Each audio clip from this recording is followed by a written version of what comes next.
The fight for peace in northern Uganda has received a new supporter, James McVoy, who played a key part in the movie Last King of Scotland.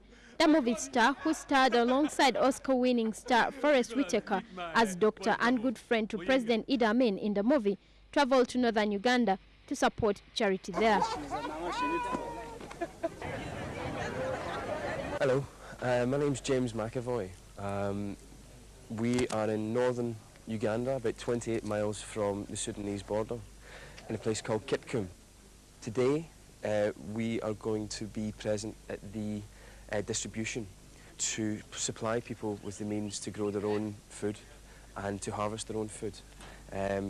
Deemed very important for giving people back a sense of dignity and control in their own lives. His work in northern Uganda was intended to help 1.7 million people affected by the two-decade conflict who are now short of foodstuff and other requirements. His trip to northern Uganda follows his appointment by the Red Cross as Goodwill Ambassador for northern Uganda. On his arrival in Kitgum district, McVoy was shocked by the level of suffering in the area and agreed to participate in the relief effort. He straight off went to Muchumi camp. Apparently there's a real danger of fire because a lot of the cooking is done inside the huts and they're completely flammable. And the cooking is done inside, partly because they're scared of the wind picking up the flames and burning huge amounts of huts down at once, but also because crime is quite high and theft of food is quite high. And people are worried about showing off what they have, so they have to cook inside, where it's even more dangerous.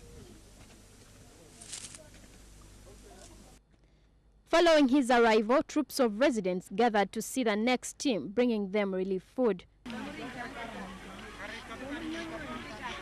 When I came to Uganda, I knew nothing about the humanitarian crisis that has been happening in the north of this country for over 20 years.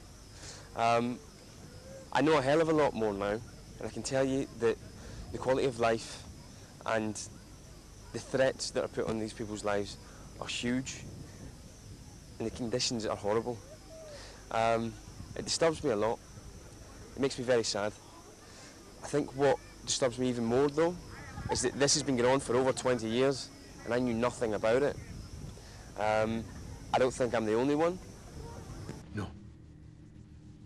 Why else would I trust you? The movie artist was appreciative of the relief effort, in particularly the water and sanitation project, as well as efforts to deal with the HIV/AIDS problem.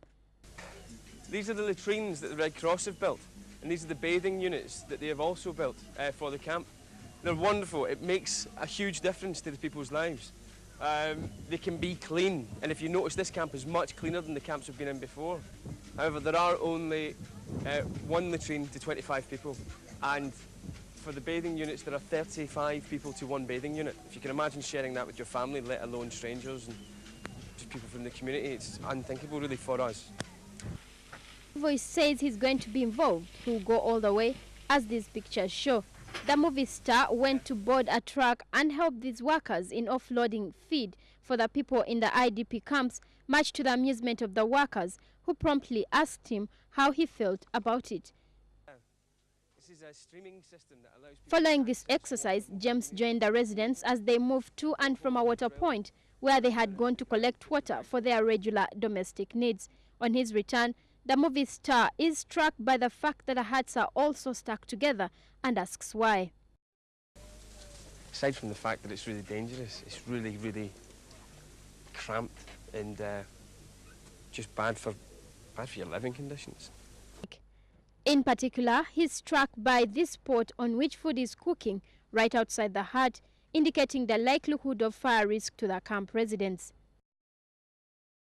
For 19 pence, the Red Cross creates a poster that raises awareness to fire hazards and reduces the risk of something like this happening. It doesn't sound like hugely dramatic aid work, but it's the stuff that makes a difference. It stops people burning their homes, it stops people dying, and it's only 19 pence. You can see that a lot of people have lost possessions here as well. And for under £12, the Red Cross can provide essential household items like blankets, cups, plates, pots, soap. Again, not It's not hugely dramatic stuff, but it's essential to make life possible and bearable. What is her name? James McFoy must have been thinking how lucky he has been on seeing the medical facilities open to the camp residents. He was on hand as a baby was delivered in a camp in very basic circumstances. Many of the residents have been in a camp for 5 to 15 years, and he wonders what the future holds for these camp residents.